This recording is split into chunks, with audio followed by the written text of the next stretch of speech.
ಅನ್ನೋದ್ರ ಬಗ್ಗೆ ಇವತ್ತೆಲ್ಲ ಚರ್ಚೆ ಮಾಡಿದ್ದೀವಿ. ನಾವಾಗಲಿ ತುಮಕೂರು ಜಿಲ್ಲಾಧ್ಯಕ್ಷರಾಗಲಿ ಮತ್ತು ಅಮ್ಮನವ್ರದ್ದು ಹಿಂದುಳಿದ ವರ್ಗ ಮತ್ತು ನಿರಾಶ್ರಿತರ ಅಲೆಮಾರಿ ಜೀವನಗಳಿಗೆ ಯಾವ ಥರ ನಾವೊಂದು ಹೊಸ ಜೀವನನ ರೂಪಿಸ್ಕೊಡ್ಬೋದು ಮತ್ತು ಅವ್ರಿಗೆ ನೆಲೆ ಯಾವ ಥರ ಮಾಡ್ಬೋದು. ಹಾಗೆ ಸರ್ಕಾರ ಪ್ರೌಢ ಶಿಕ್ಷಣ ಕಾಲೇಜುಗಳು ಕೂಡ ಸ್ವಲ್ಪ ಡೆವಲಪ್ಮೆಂಟ್ ಕಡಿಮೆ ಇರೋದ್ರಿಂದ ಪದವಿ ಕಾಲೇಜ್ ಬಗ್ಗೆನೂ ಕೂಡ ಯಾವ ಥರ ಇಂಪ್ಲಿಮೆಂಟ್ ಮಾಡ್ಬೋದು ಅದ್ರ ಬಗ್ಗೆ ಎಲ್ಲ ಚರ್ಚೆ ಮಾಡಿದ್ದೀವಿ.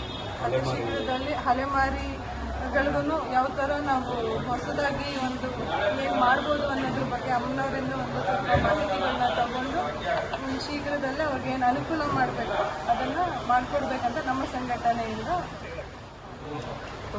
ನಮ್ಮ ತುಮಕೂರು ಜಿಲ್ಲೆಗೆ ಬಂದು ನಮಗೆ ಮಾರ್ಗದರ್ಶನ ಆಗಿ ಅರಿವು ಕಾರ್ಯಕ್ರಮ ಭಾಳ ಮುಖ್ಯ ಅಂತ ಮಾಡ್ತೀವಿ ನಾವು ಅಂತ ಅಲೆಮಾರಿಗಳಿಗೆ ಆಶ್ವಾಸನೆ ಕೊಟ್ಟು, ಆಮೇಲೆ ಪದವಿ ಕಾಲೇಜುಗಳಿಗೆ ಒಳ್ಳೆಯ ನಾವು ಎಜುಕೇಷನ್ ಮಾಡೋಕ್ಕಾಗಲಿ, ಬಿಲ್ಡಿಂಗ್ಗಳು ಡೆವಲಪ್ ಮಾಡೋಕ್ಕಾಗಲಿ ಅದಕ್ಕೆ ಸಂಬಂಧಪಟ್ಟ ಅಧಿಕಾರಿಗಳ ಮಾತಾಡ್ತೀವಿ ಅಂತ ನಮಗೆ ಧೈರ್ಯವನ್ನು ತುಂಬಿ ನಮಗೆ ಆಶ್ವಾಸನವನ್ನು ಕೊಟ್ಟು, ನಮ್ಮ ಜೊತೆಲಿರ್ರಿ, ನೀವು ಯಾವಾಗಲೂ ನಿಮ್ಮ ಜೊತೆ ನಾವಿರ್ತೀವಿ ಅಂತ ಒಗ್ಗಟ್ಟಾಗಿ ನಾವು ಕೆಲಸ ಮಾಡ್ತೀವಿ, ನೀವಿದ್ರೆ ನಾವಿರ್ತೀವಿ ಅಂತ ನಮಗೆ ಆಶ್ವಾಸನ ಕೊಟ್ಟಿದ್ದಾರೆ. ಖಂಡಿತ ನಾವಿರ್ತೀವಿ. ಆದರೂ ನಮ್ಮ ಜಿಲ್ಲೆಗೆ ಬಂದಿದ್ದಕ್ಕೆ ನೀವು ತಿಳಿಸ್ಕೊಟ್ಟಿದ್ದಕ್ಕೆ ನಿಮಗೆ ತುಂಬ ಸ್ವಾಗತ. ಸಂಚಾಲಕರ ಆಗಮನ ಆಗಿತ್ತು.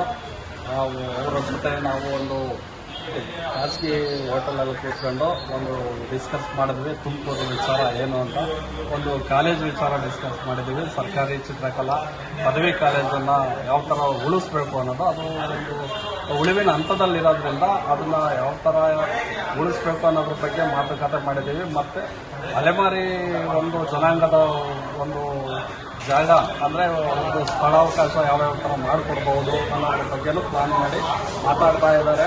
ಇದ್ರ ಜೊತೆಯಲ್ಲಿ ನಮ್ಮ ಸಪೋರ್ಟ್ ಇದ್ದೇ ಇರುತ್ತೆ ರಾಜ್ಯ ಸಂಘಟನೆಯಿಂದ ಅಂತ ಹೇಳ್ಬಿಟ್ಟು ಸಂಚಾಲಕರು ಆಶ್ವಾಸನೆ ಕೊಟ್ಟಿದ್ದಾರೆ. ಈ ಆಶ್ವಾಸನೆಯನ್ನು ನಾವು ಪೂರ್ವಕವಾಗಿ ಒಪ್ಪಿರ್ತೀವಿ ಅಂತ ಹೇಳ್ತಾ ಮೇಡಮ್ ಅವರಿಗೆ ಧನ್ಯವಾದಗಳನ್ನು ಸಲ್ಲಿಸ್ತೀವಿ.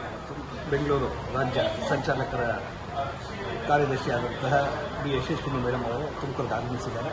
ಇವರಿಗೆ ನಮ್ಮ ಎಲ್ಲ ಜಿಲ್ಲಾ ಸಂಘದ ಹಾಗೂ ಪದಾಧಿಕಾರಿಗಳ ವತಿಯಿಂದ ಹೃತ್ಪೂರ್ವಕ ವಂದನೆಗಳನ್ನು ಅರ್ಪಿಸ್ತಾ ಇದ್ದೀವಿ.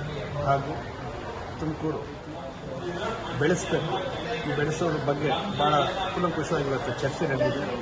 ಹಾಗಾಗಿ ಇವರ ಏನು ಬಿದ್ದಿದೆ ಆ ದೇವರು ಇವರಿಗೆ ಯಶಸ್ಸು ಕಾಣಲಿ ಅಂತೇಳಿ ದೇವರಲ್ಲಿ ಇವ್ರನ್ನ ಪ್ರಾರ್ಥಿಸ್ತೀವಿ.